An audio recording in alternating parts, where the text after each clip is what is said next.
Wait a minute. I haven't even put music on yet. Alright. How about Unholiness Rising by Insanity? Demo from 1995. Let's throw that on. What do we have in here? I have my Sodom Persecution Mania tape still in the deck. If you missed it, there's a guy named Francisco from Houston, Texas, played in Thy Feeble Savior, Hippo Christians, HRA, a bunch of grind and black metal bands. He is doing a pretty impressive channel where he's interviewing a lot of well-known folks. He had Lori Bravo from Nuclear Death. He had a panel talking about The Accused with Blaine. Really cool channel. I was lucky enough to be a guest on it last night and talked about Sodom for a little bit with some people that were pretty knowledgeable, people that have been around the block a few times and knew their shit. So tried to keep up as best as I could. It was an honor to be on there. If you get a chance, check out his channel. It's really good. It's called Jamming Out All Badass, and I'll leave a link for it. So without any further ado, let me rewind this Insanity tape. Yeah, Father's Day edition here at Ground Zero Salem with your host, Pat. Nothing especially Father's Daisy about it. I've got some dad rock in here I'm going to talk about. Got a vinyl update for you. Shout out to all the fathers. Father Time, Father Christmas.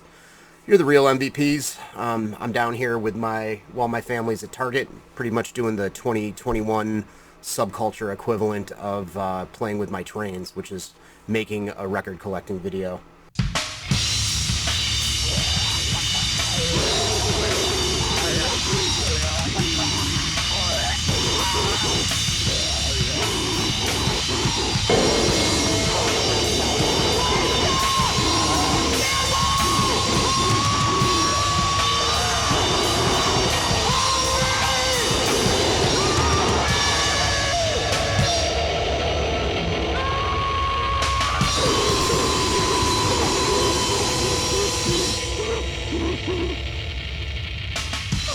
Hey, alright, so let's get into it. Like I said, Insanity, Unholiness Rising demos, what's playing in the background. Great mid-90s, brutal DM. There's a full-length that came out around the same time, within a couple of years after, I think. It's a little bit more like black metal influence, but also like super brutal and great in that 90s way. Pennsylvania band, good shit. So, got a bunch of records to talk about. These are about to get filed away. I want to send them off, give them a proper Viking funeral. So let's talk about some Norwegian bands to start. That'll be appropriate. I got So Much Hate, a couple of So Much Hate LPs. This is How We Feel, the debut. And the second one, Blind Alley. This is a hardcore punk band from Norway. Late 80s, like I said. There's a certain kind of European and Scandinavian rawness to it. You know, certainly influenced by like that kind of D-beatish stuff from the region, but also like this oddly sort of melodic, intricate, almost sort of DC influence. Maybe a little bit of Dag Nasty is what they were listening to, or The Faith or something like that. This one's a little bit more straightforward. They get a little bit more intricate on the second one, as you can imagine. Both really, really good records. Quality hardcore stuff. Doesn't seem to be talked about enough. Second, it's Father's Day. So let's talk about some dad rock. I finally picked up the debut Grand Funk. This was always on my like back of my head, like records I should own for a long time. Original pressing on Capitol from 1970. Grand Funk Railroad, self-titled. Look at those guys. Mark Farner, put a shirt on, will ya? Yeah, like it's. There's one of these things that I think about often. One of these issues that I think about often as like underground metal fans. I feel like I'm compelled to check out all this underground proto metal stuff like Dust and Black Widow and Iron Claw and all that kind of shit. And sometimes I neglect the stuff that's in plain sight that's just as good.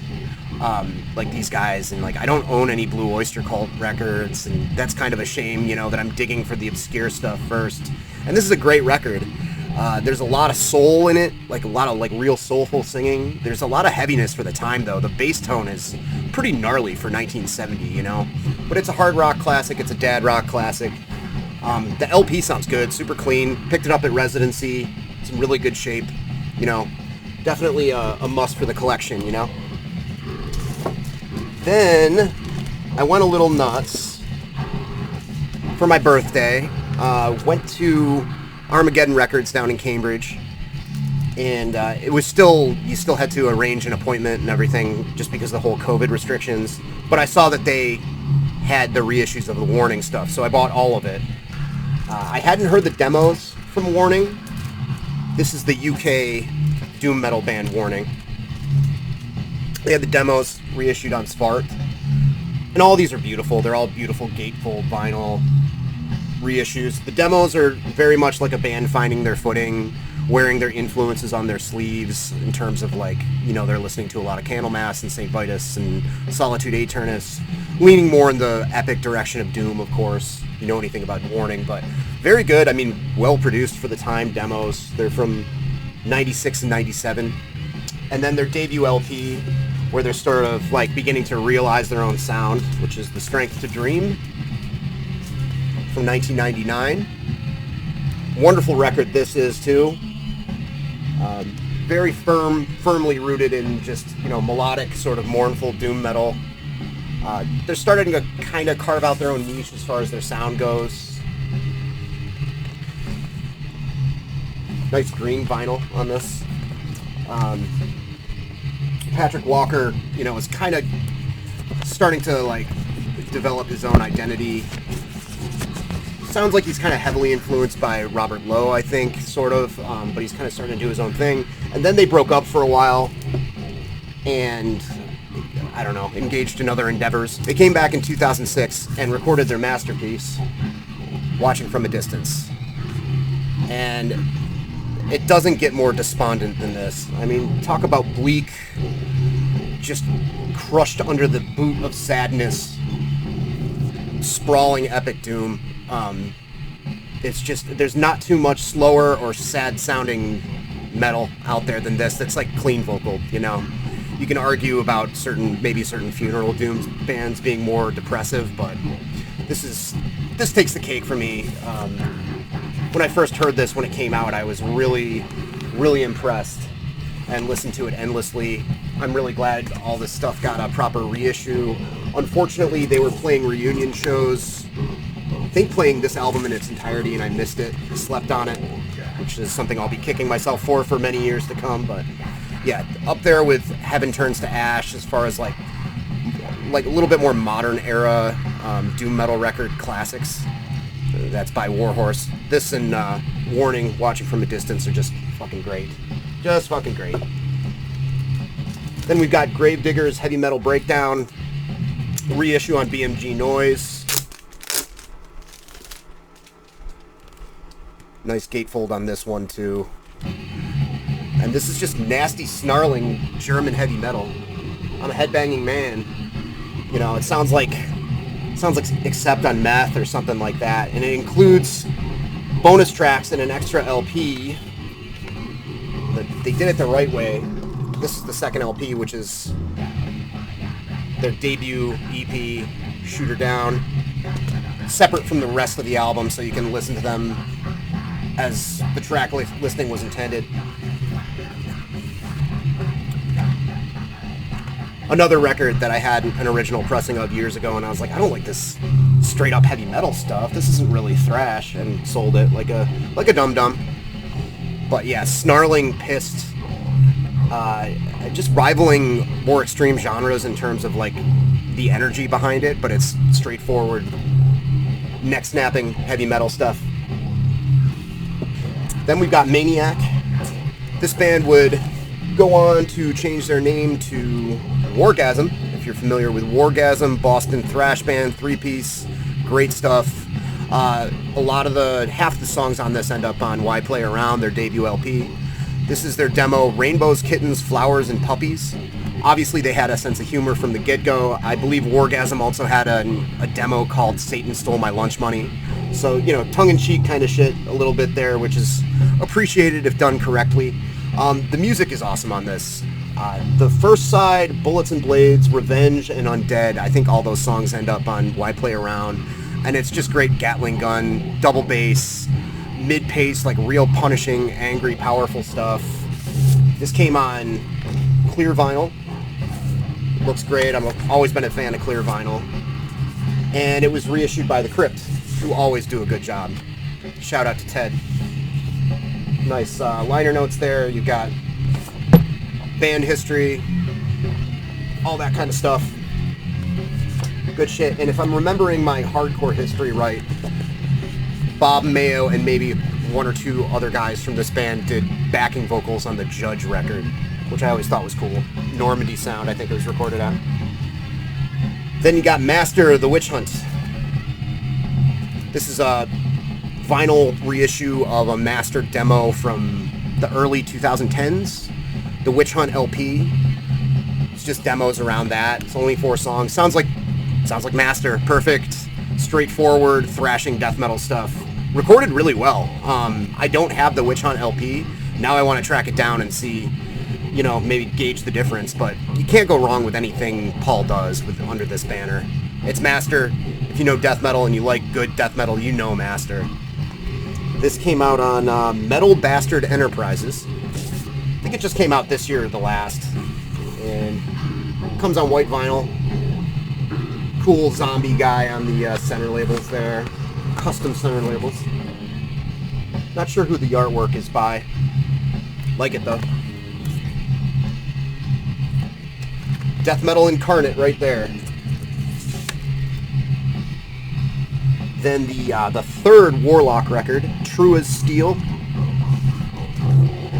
And I don't like this as much as the debut.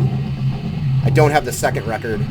True as Steel's fun. There's a little bit more sleaze creeping in, a little bit more like kind of butt rockish stuff on a few songs. Some of it feels kind of like Sunset Strip, you know. But there's a lot of stuff that goes along at sort of a Motorhead clip too, you know, or sounds like more NWO, BHM kind of stuff, and variety's the spice of life, so let's get some sleaze in our heavy metal, you know. Doro sounds amazing, of course, on this. Good record. 86 on Vertigo. Very nice. Then I got the repress of False Gestures for a Devious Public by The Blood. This is one that I've been wanting for a while. Great early 80s, kind of oi street rock stuff. 82. This band, musicianship-wise, I think we're kind of a step above like a lot of the bands of their ilk, a lot of that street punk stuff. They had a little bit more of like a, almost sort of a death rocky, like Damned influence with like a lot of like woeing and stuff. A little bit more of like a kind of croony, like melodic element that I really like. Stark Raving Normal is the fucking jam. That was on like an oi compilation I got years and years ago, and that was one of my favorite songs on it. That comp was packed with hits too, so that's saying a lot. So great reissue. Came out on Mad Butcher Classics, originally on Cherry Red. Then I just picked this up on a whim, like a why the hell not sort of deal. It was on sale at Newberry for like $16. Entombed Clandestine Live. I figured, you know, I'm kind of the opinion myself. A lot of people are real harsh on Clandestine. You know, a lot of people are Left Hand Path or The Highway. You know, it is a kind of disjointed record, Clandestine. It was the first one I heard. But Entombed made a lot more sense and were a lot more likable to me as a teenager after I heard Left Hand Path. And I did get caught up in the hype of Wolverine Blues too, and I do like that record for what it is. It's obviously a departure. But I wanted to hear this played live and see if I enjoyed it more than the studio recording, and I actually do.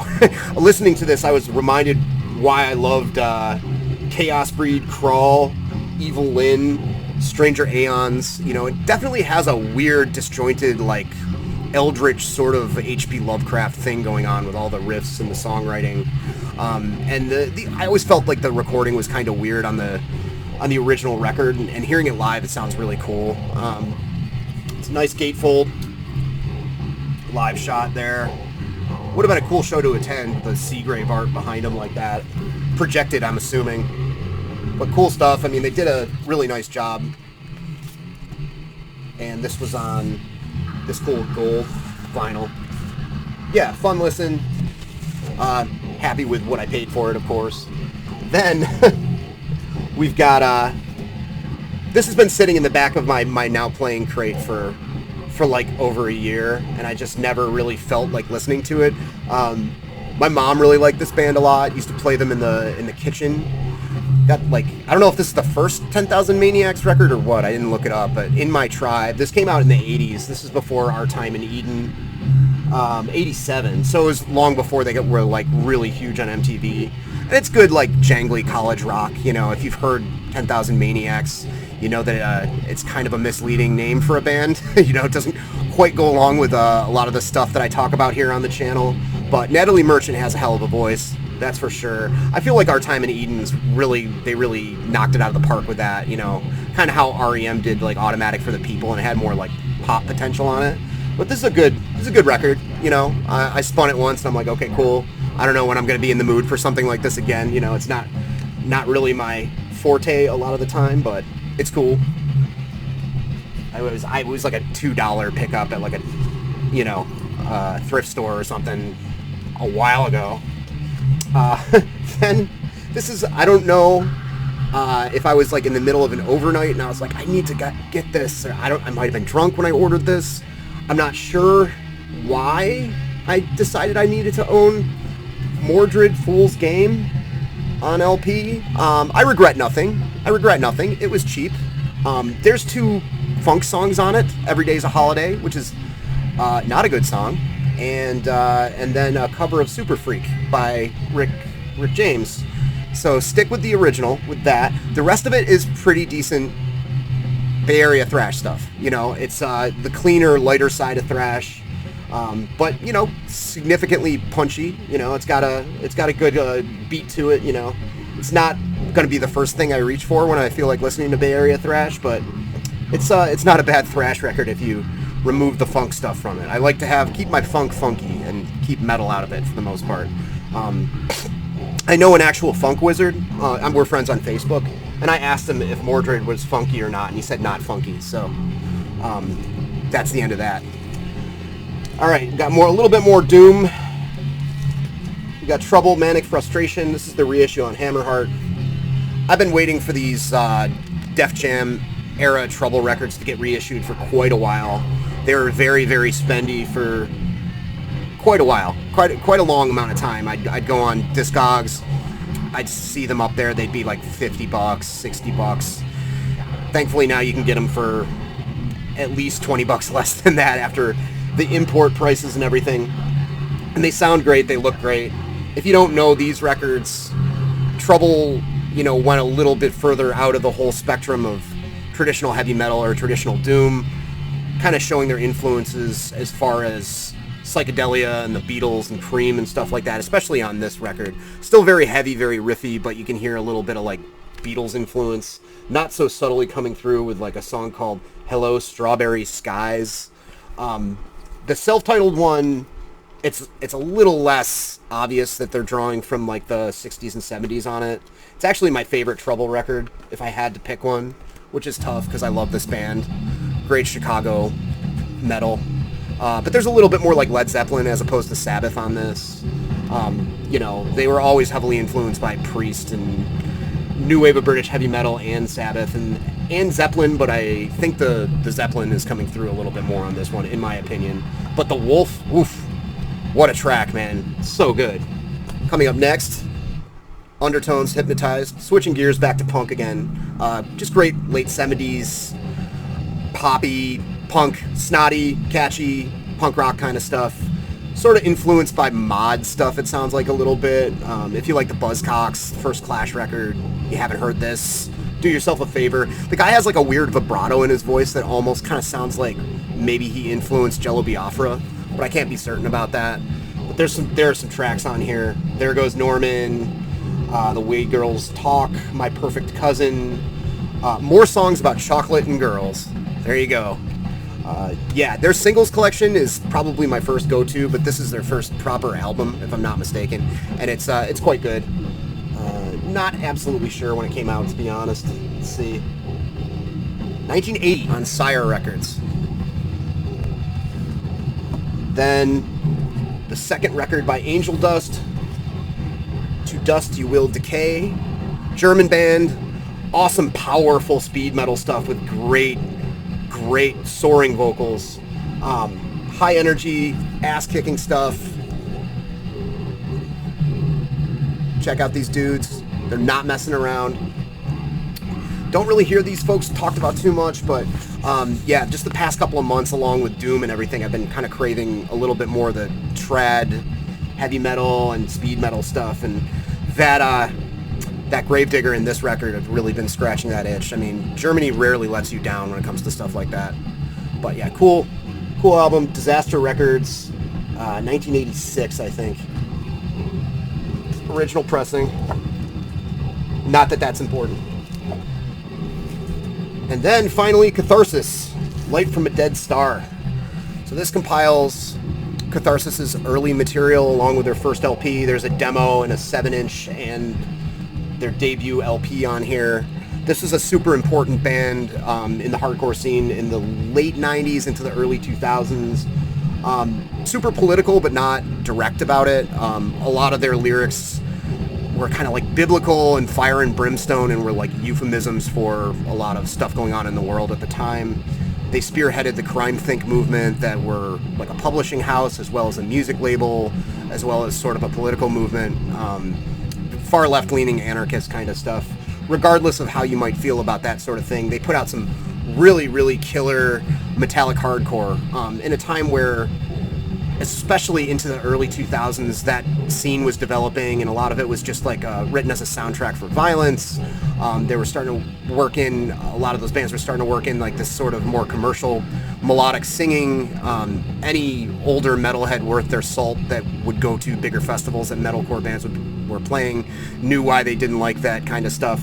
Catharsis were a different animal entirely, and were more cut from the same kind of cloth, albeit a little bit later, as bands like Starkweather and Integrity and just stuff like that. A lot of their stuff I think would satisfy a lot of fans of like more extreme, like almost blackened thrash. They were also influenced by a lot of Crust and shit like Amoebics and stuff like that. Great lyrics, great music. I have a lot of really, really heavy memories attached to this band and just discovering them when I did. You know, when I used to write lyrics in one of my old bands, a lot of it was really bad, like Catharsis ripoffs and stuff like that. But definitely give them a shot if you're not familiar, especially if you want to listen to something from the hardcore realm that's like super foaming at the mouth, like vicious thrash metal and death metal influenced kind of hardcore stuff. Reissued on Refuse Records and Crime Think a while ago. I want to say like 5 or 6 years ago. These are getting harder and harder to come by. The second one, Light from a Dead Star 2, compiles their second album, Passion, and some other stuff. I didn't like their later stuff as much. The full length on this is called Samsara, by the way. I didn't mention that. Okay, that's it. Yeah, check out Francisco's channel. Everybody have a good Father's Day. Enjoy yourselves. You know, don't eat too much cheesecake, because you do that on Father's Day. I always end these awkwardly. I'll talk to you later. Bye.